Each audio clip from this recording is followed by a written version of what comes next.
All right, all right, all right. Welcome to the Eighth Note Sessions for Music is Art. I'm Devin Mullen, and I'm here with Dave Guilford, audio guru, and one of the creative heads of. Tell us about it. What's going on right Band now? Together Buffalo, right? That's right. So, Band Together Buffalo. We started the project, back in March when everything started shutting down. It took about a day and a half for me to realize I was going to need something else to do. And so I reached out to my friend Mark Odian, who runs Buffalo FM and WNY Media. And we put our heads together. I handle audio, he handles video, and we started building live streams about a week after everything shut down. We tried to move quickly on it. So if you haven't seen it yet, Band Together Buffalo, it's really something special. You should check it out if you're a fan of local music. Basically, it is, at this point, pre-recorded, pre-taped shows at different local venues that are given a sort of live stream feel, beamed directly into your home, so you can have sort of a simulacrum of a live going concert experience. Now, how does that happen? How did you make that all work? So I was at work when I got a slew of text messages coming in saying events were going to be canceled, right? The whole COVID thing when that started back in mid-March. I was supposed to have an event on the 13th. I think it was like a Friday the 13th event. And I got a text message a day or two before, and they said, we're canceled. And then all my other St. Patrick's weekend gigs canceled within a matter of hours. And I realized, well, I'm out of work now. What am I going to do here? So I came up with the idea, the thing that separates me, one of the things I think that I have that a lot of other people don't is I've got access to high quality audio components, right? Microphones and interfaces and mixers and the whole 9 yards and stuff like that, being from my production company. And so I knew I had that as a differentiator, something that could separate me. And I knew Mark Odian, who runs, like I said, Buffalo FM, and he does live streaming, multicam live streams, high quality video. And I thought, I've got his high quality video, I got my high quality audio. Let's do it. Let's book some bands. We'll find a venue. And it's went through a lot of last minute changes. Every day there seems to be some wrench in the system. And so it's a very liquid project that started as live streaming. We did it live for the first month or so. And then, the last couple of weeks we've had to do it as pre-recorded, like you mentioned. We record it during the day and air it later at night or a different day. And it's interesting. It's kind of a reactive project that's been very successful.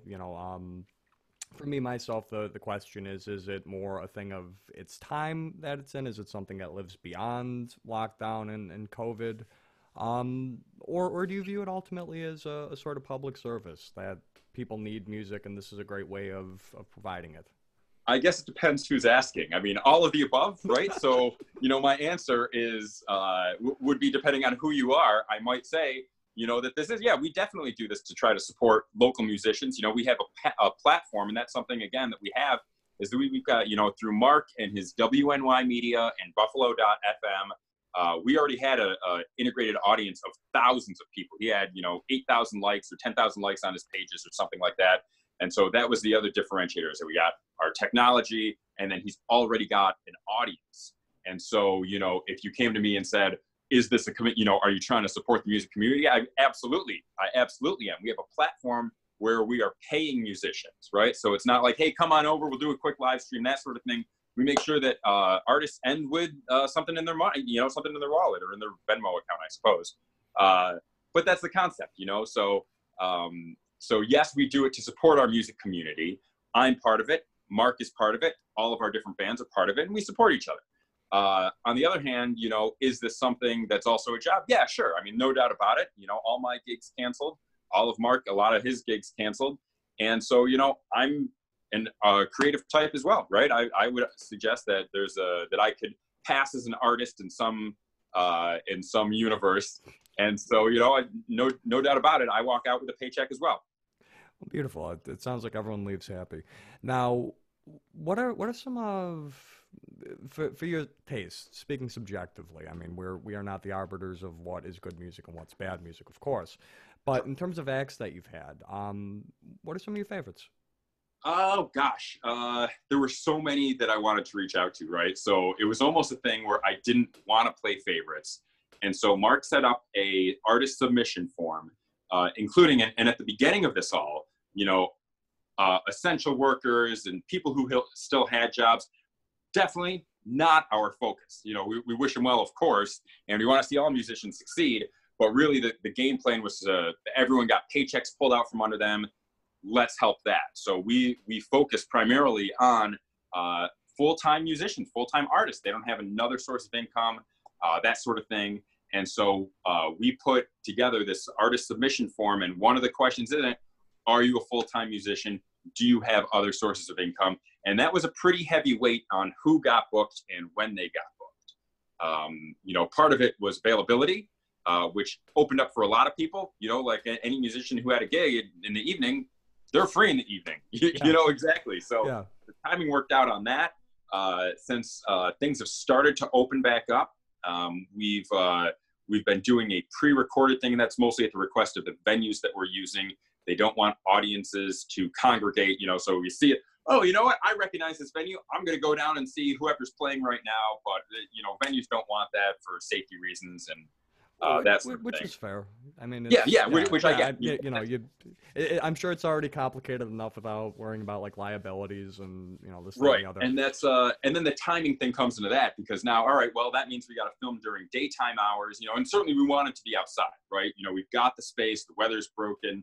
Let's go outside and do this outside. But then that means we're also kind of limited by sunlight, right? So we're trying to do it during day, and that's why we were filming during, you know, 4 o'clock, 5 o'clock, 6 o'clock, so that when we air it, people can see what's going on, you know? So looking a bit further, I mean, I'm sure you have your ear to the ground very much on this. Any sort of like projections on when we might start seeing attendable live events make a comeback? I don't think I can make a call on that. You know, personally, I like it sooner than later, right? I wish the whole COVID thing never happened, and I wish that, you know, we had 115,000 people died from it or something outrageous. Terrible, very sad. All said and done, I wish none of that happened, and I wish we could pursue on the way that they are. I'd love to get back into running, you know, gigs and events and festivals and that sort of thing.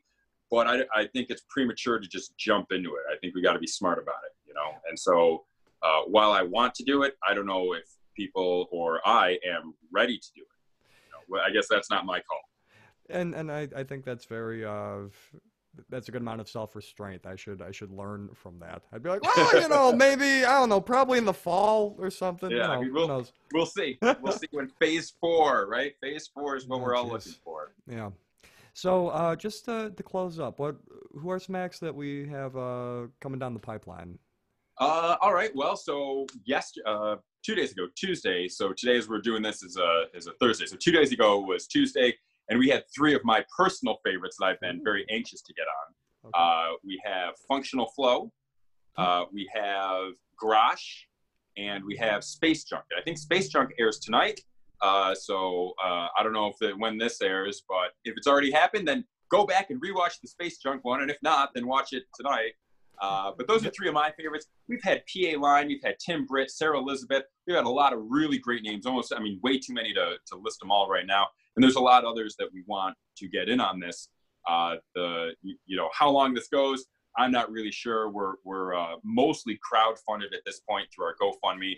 We had a couple of corporate sponsors. It was like a one-time donation type of thing that we went through that money, you know, a month ago, maybe even before we shut down. So at this point, you know, we're going to film the rest of this week. Then we're going to take a couple of weeks off, and we're going to reassess how things go. So we've been building up archives for the last couple of weeks here. So we have some content for next week, the week after that. And then we'll see, you know, we'll see if we can get back to doing it live. I would love to do it live. I like having the outdoors as an option, you know, for sure. But as long as things are spaced, we got a ton of hand sanitizer. We saw a ton of support through the community. I should probably mention that Buffalo Distilling gave us tons of hand sanitizer. They're manufacturing their own. I got a bottle over in my bathroom. I got it. It came in like a fifth, right? So it looks just like it. It's labeled hand sanitizer, but it smells like tequila, and it does a good job. So they gave us a bunch. So we've been doing our best to be very responsible about it, sanitizing, cleaning, making sure that everyone's got distance and space between them. So, you know, when we come back to this, you know, we have criteria on venues that we need. We definitely need it to be safe from weather. we definitely need space, and we definitely need electricity. And beyond that, a lot of ideas are open. But again, being that we're crowdfunded, is this going to go on to July? I'd like to think so. Is it going to go past that? I don't know. We'll see. Well, hopefully, someone of means may see this video and say, I like the idea of this. Maybe I can chip in or something. Yeah, we'll see. Yeah. I mean, we've had donations of $10, and again, some sponsors in the hundreds, and even above that, I think one sponsor. So it's nice. So we can, again, it's a platform. We've got a lot of people that can see it, and we've got a platform that gets artists paid. And I feel really good about that. And so, as we move forward, I think the next step would be, finding, individual donors are great, but we really want to support the music community. And as much as I love to see it, I hate to see musicians donating to this, because we're supposed to be helping musicians, Absolutely. Well, Dave, thank you so much. Obviously, you got a busy day, and we'll catch you next time, yeah? Okay, right. Sounds great. Thanks so much, Devin. No problem. This has been the 8th Note Sessions, and thanks.